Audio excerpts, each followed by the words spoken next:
This show is produced by the Hartman Media Company. For more information and links to all our great podcasts, visit hartmanmedia.com. The last few months have affirmed something you said years ago that was just so true, and I don't think people appreciated it at the time, is that the mortgage is an asset. But now, given where interest rates are now, to think, oh man, I got this sub 3% mortgage. Why would I ever sell? It's tremendous. It's much more valuable than the house itself. Welcome to the Creating Wealth Show with Jason Hartman. You're about to learn a new slant on investing, some exciting techniques, and fresh new approaches to the world's most historically proven asset class that will enable you to create more wealth and freedom than you ever thought possible. Jason is a genuine self-made multimillionaire who's actually been there and done it. He's a successful investor, lender, developer, and entrepreneur who's owned properties in 11 states, had hundreds of tenants, and been involved in thousands of real estate transactions. This program will help you follow in Jason's footsteps on the road to your financial independence day. You really can do it. And now, here's your host, Jason Hartman, with the complete solution for real estate investors. Welcome to episode 2074.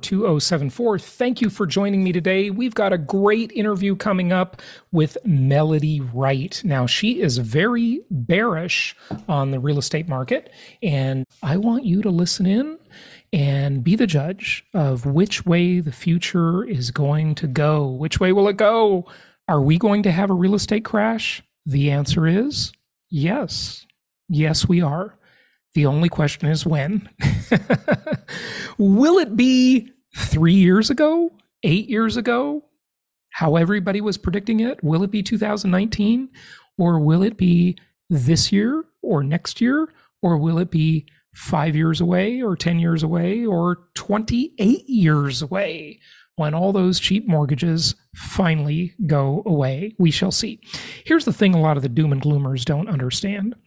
They don't understand that we have over 8 billion people on this earth, and pretty much all of them wake up every day, and here is their primary thought.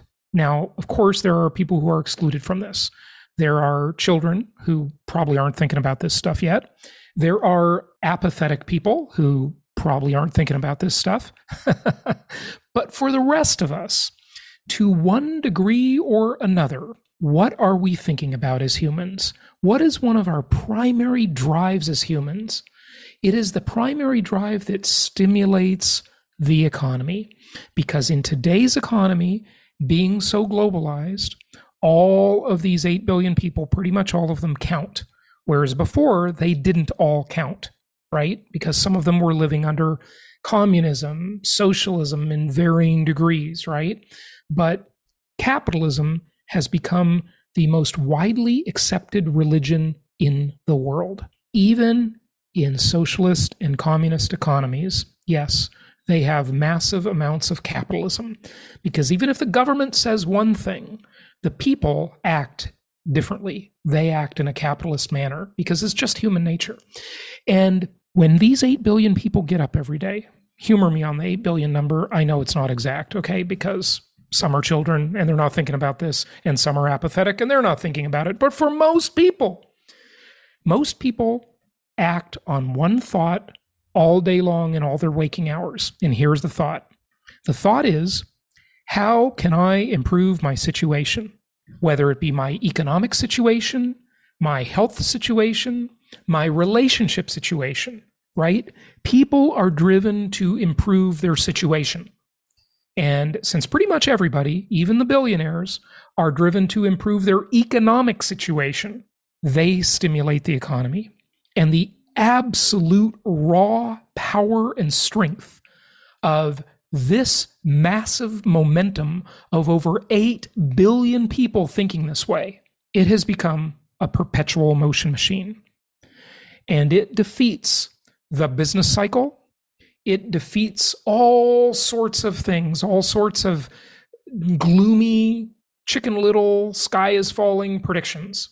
Today, 166,000 people were born, and only 75,000 people died. The population grew today by 91,000 people. And this year, there will be 114 million people born, and only 52 billion will die. So the population will grow by 62 million people. Just think about the power of that, the stimulative effects of that. And then you take this out into the future, and you see that by 2050, we will have 9.7 billion people. By 2100, we will have 11 billion.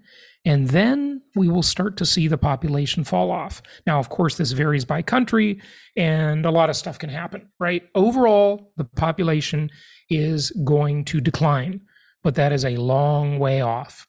And this quote is really interesting. David Siegel, the co-founder of Two Sigma, said, quote, "The world is filled with unmet needs. And guess what? When those 8 billion people get up every day and they think, how do I improve my situation?" Which is the most, what do I want to say?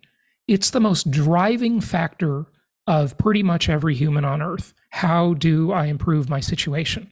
No matter what their situation is, whether it be scarcity or abundance, whether it be great or terrible, whether it be awesome or miserable, they think, how do I improve my situation? And how do they do that? They know that they have to fill unmet needs of other people. What is the unmet need of someone else? And by doing so, they grow the economy, they stimulate the economy. Now, look, I wanted to get into a bunch of things with you today, but I'm going to have to do it on Wednesday. Negative equity rates are at historic lows. The overall weighted average of combined loan-to-value ratio for mortgaged homes in the U.S. is only 45%, among the strongest we've ever seen. Dating back more than 20 years, people have more equity than they've had in more than 20 years. And that's for mortgaged homes. Remember, 42% of the homes in the country have no mortgage at all. So I got a lot of stuff to talk to you about on Wednesday. Empowered Investor Pro members, we will see you tomorrow night, the first Tuesday of every month, for our Zoom meeting. Love seeing you there. And if you are not a member of Empowered Investor Pro, well, you must be out of your mind. I just have to tell you, talk about the answer to the question, how can I improve my situation? Join Empowered Investor Pro. Go to empoweredinvestor.com and join us for our private, our exclusive monthly Zoom meetings. Get a whole bunch of other resources with that. We look forward to seeing you there. Let's get into the interview with Melody Wright. It is my pleasure to welcome Melody Wright to the show. She is a housing analyst and strategist and involved in real estate technology as well. She has some really interesting insights onto the market, and I want to get those from her today. Melody, welcome. How are you?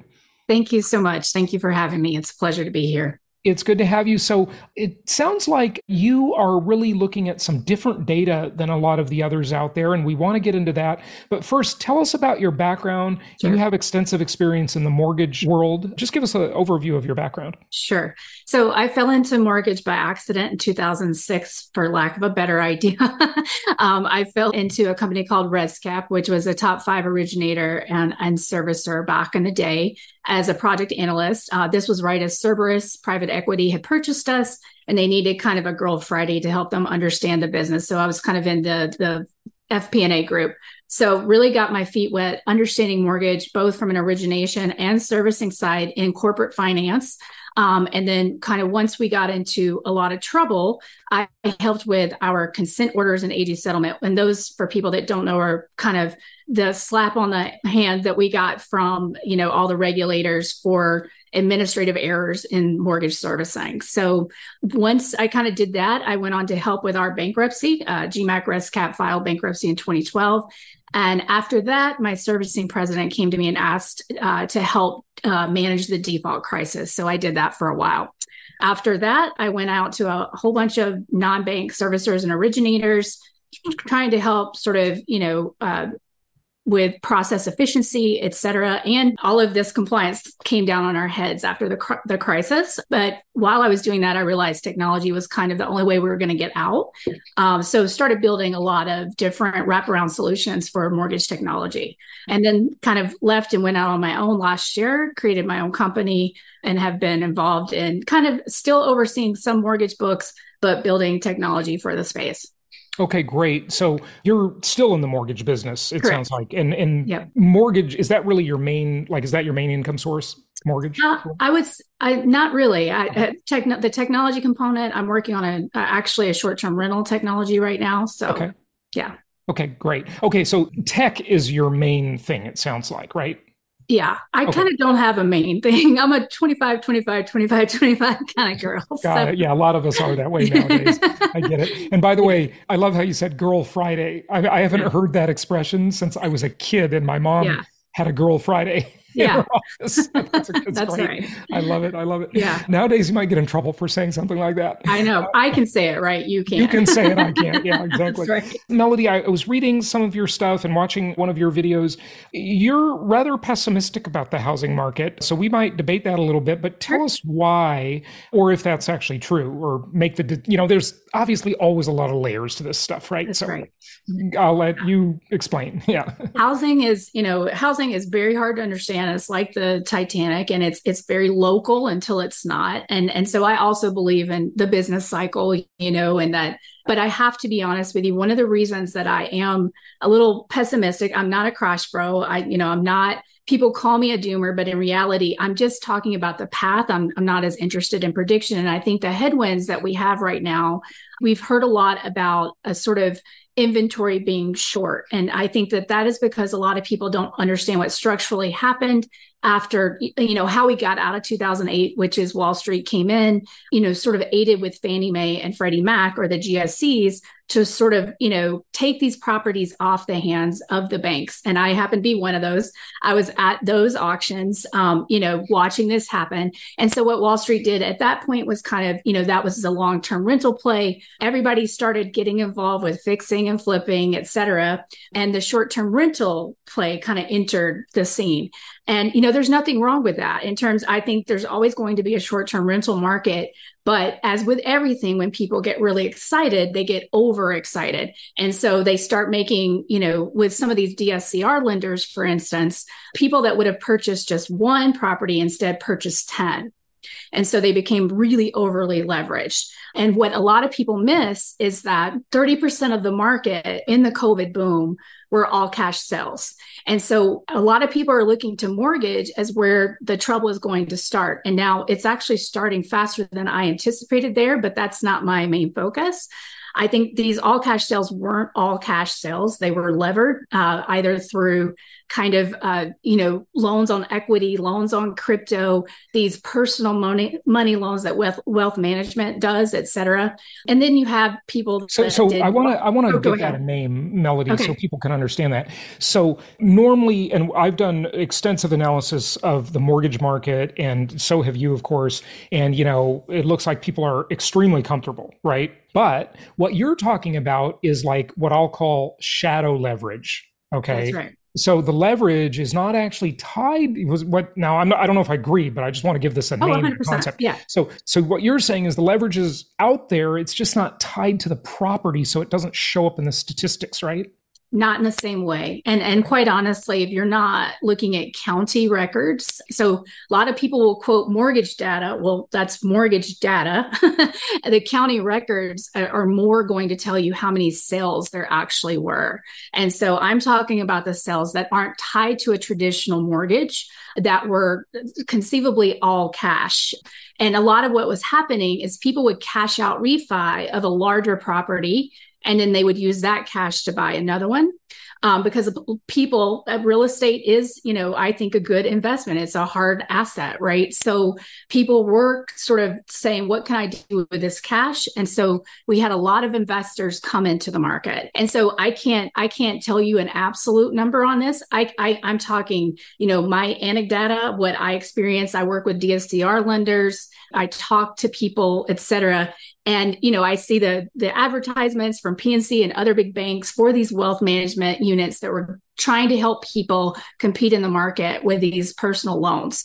So you can dig into balance sheets, but it's very difficult to understand exactly how much of this shadow leverage is out there. So my thesis is multifaceted. That's one component. Okay, so before you move on to the next component, that shadow leverage, though, doesn't show up in the real estate statistics necessarily. However, it does show up in general because we have all sorts of stats on how much credit is in the market, whether it be student loans, auto loans, or just personal loans. We know what the government debt is, the corporate debt, the personal debt, the household debt. Yep.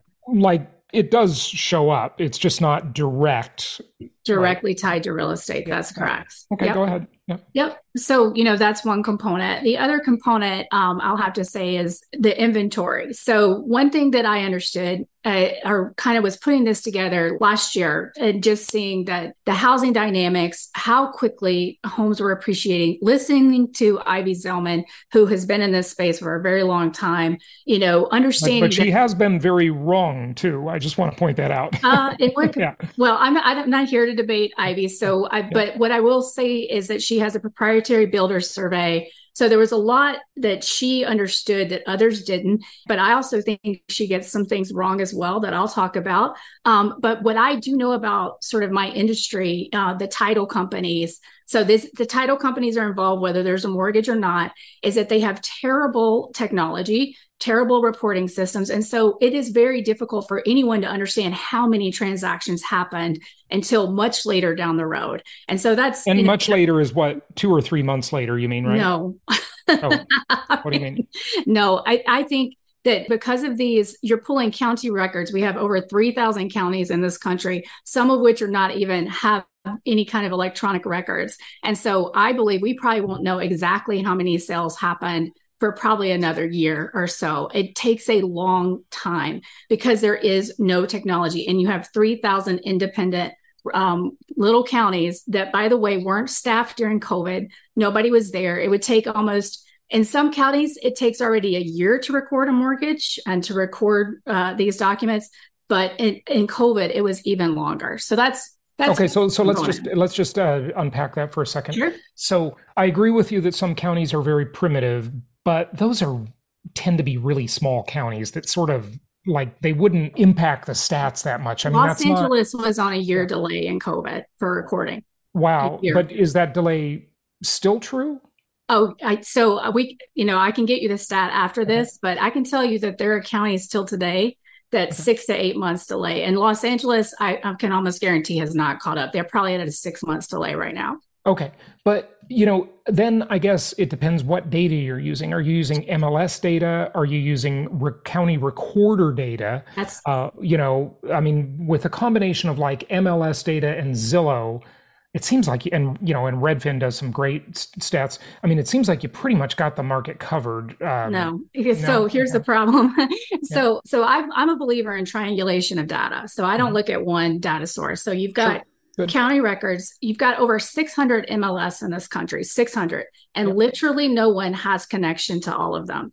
The listing site that has that much connection is realtor.com, and they are connected to 99.6, but not all those MLSs syndicate. In the actuality, Zillow has some of the lowest number of listings on its site. You're better off going somewhere like realtor.com. And so a lot of people don't understand this whole syndication with MLS, which is if you're a local MLS, some people can choose not to send those listings to those bigger sites. That's one component. And then there's something that a lot of people want to say doesn't happen, but that's the pocket listings that essentially you can look at. There's a recent article in Inman about Austin where almost 50% in these certain neighborhoods in Austin during the boom were being transacted outside of the MLS. And so people argue this isn't a big component, but it was big enough that NAR in 2015 was very worried. And I can tell you, I know there's been litigation over the pocket listing thing. First of all, a pocket listing is a listing that doesn't go into the MLS. A realtor sells it, but they don't put it in the MLS to sell it. But usually, I'd say almost always, that realtor is going to enter it in the MLS just as a comp after they sell it.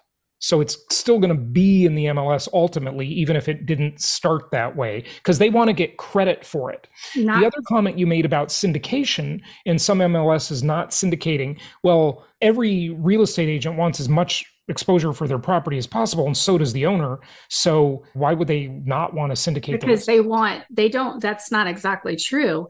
They want to keep that to themselves. And so like one of the workarounds people are using for syndication is you can put a listing on for 21 days is coming soon and market it. And this is an end run around the NAR requirements. And so what they'll do is they'll actually do all this marketing, sell that home behind the scenes. And as soon as it kind of hits, people start reaching out, like it's through that coming soon period, and they'll be told, no, it's already gone. And it then creates even more of this FOMO. And so there's a lot of different ways. Okay. And I think we make a lot of assumptions. Okay. So let's just unpack that one. Melody, you're really bringing up some great points here. I love it. So let's unpack that one for a second too. Okay. Why would an agent want to keep the listing to themselves, right? They want to do that because they're greedy, and they want to double end it, or that broker wants it to double end within the company. So either the agent themselves wants to double end the listing, and that means they get more commission, or the brokerage itself wants to double end it within the office. So maybe different, some of these offices have 200 agents, right? My traditional company that Coldwell Banker bought had 65. Okay. So, they want to double end it within the company, right? Maybe. But the only time in which they can kind of like get away with that is in a strong seller's market.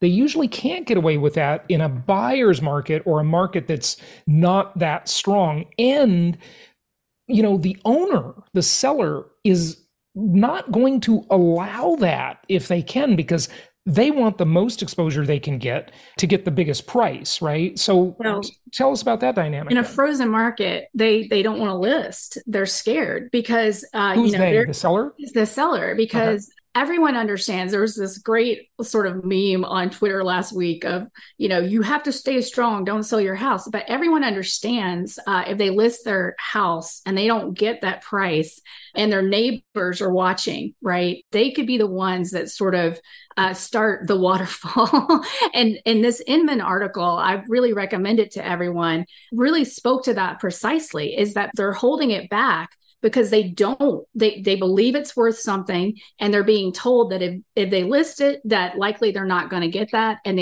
they're being told to wait. And so a lot of times these conversations are happening behind the scenes because the seller is under the impression they're going to get more for that than what they would get in this frozen housing market right now.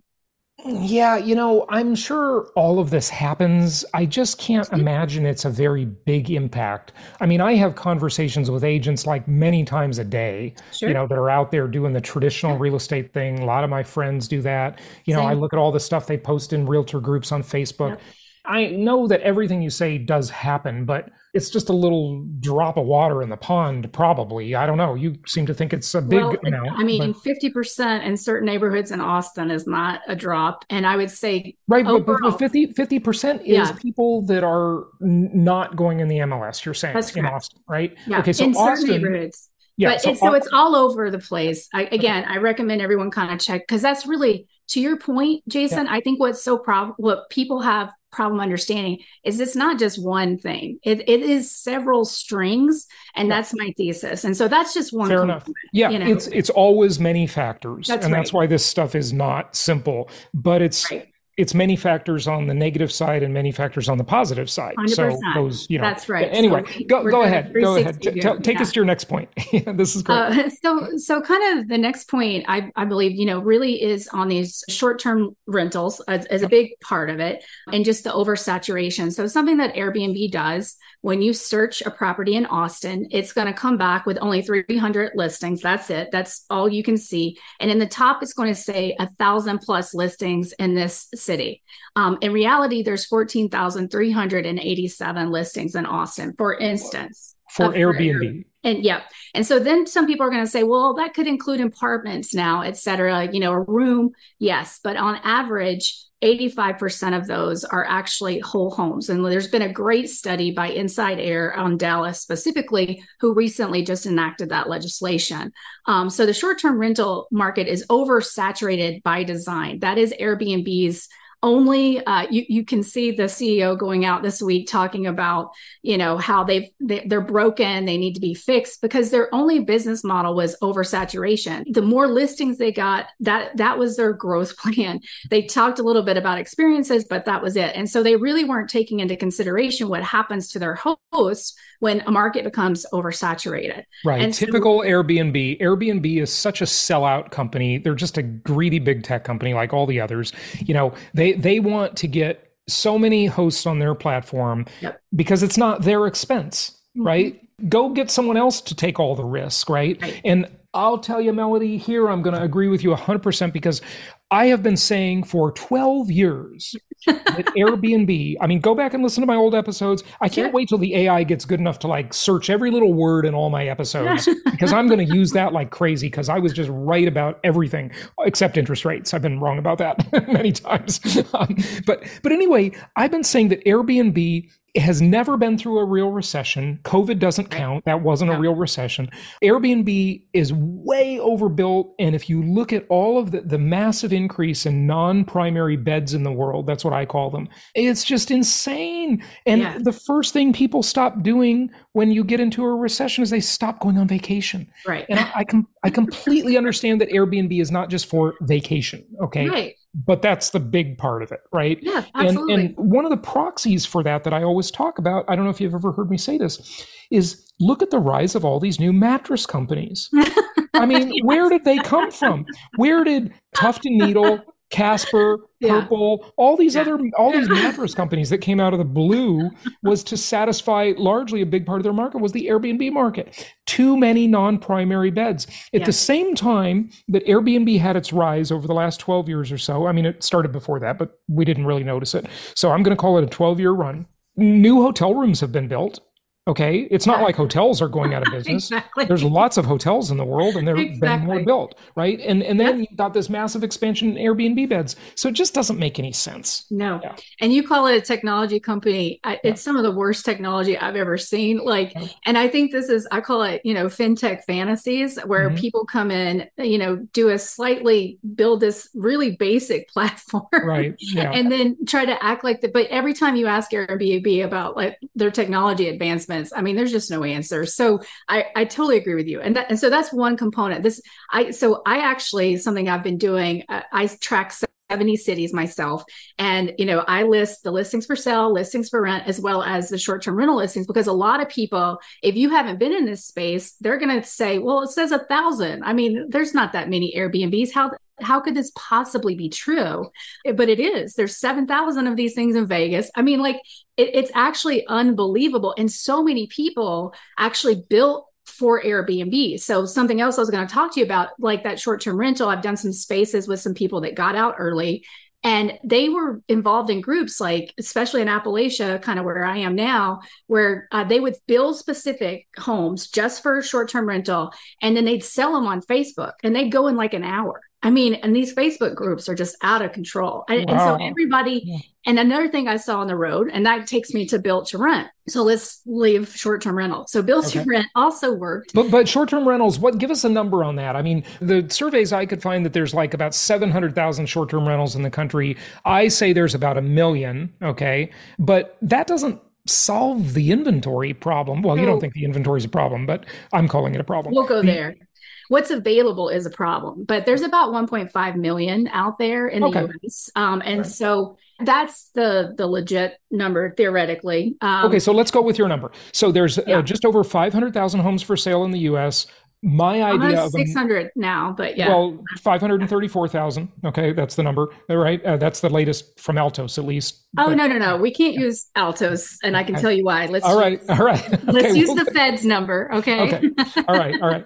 But don't use NAR's number because it includes the pendings and the contingents, and I don't like their number. But it's fine if you compare it with the past, then it's reasonable. It's the same comparison. But the thing about the Airbnb thing is some of those homes aren't really meant to be Airbnb homes necessarily. There were a lot of people in the world before Airbnb even existed. I mean, I've been in this business a very long time, that had second and third homes, people with some means, right? Yeah. And they didn't even rent them. Now, Airbnb just gave them an opportunity to make use of them and get some income. 50 million second homes in this country right now. Okay, got it. So not all of the Airbnbs, my point 100%. Being that I agree that there's Airbnb shadow inventory, no question. Right. I'm just saying, and in some markets, it's profound. Okay. Right. Like there's a lot of it in places like Arizona, in Phoenix Metro, in Austin, and Nashville and Vegas. Yeah. Those markets are oversaturated with Airbnb properties. Right. Okay. Totally. But not all of those properties will ever end up hitting the market. Totally. Okay. Yeah. Yep. And we'll be back with a lot more on this topic with this guest on our next episode. Thank you so much for listening. Please be sure to subscribe so that you don't miss any episodes. Be sure to check out the show's specific website and our general website, hartmanmedia.com, for appropriate disclaimers and terms of service. Remember that guest opinions are their own, and if you require specific legal or tax advice or advice in any other specialized area, please consult an appropriate professional.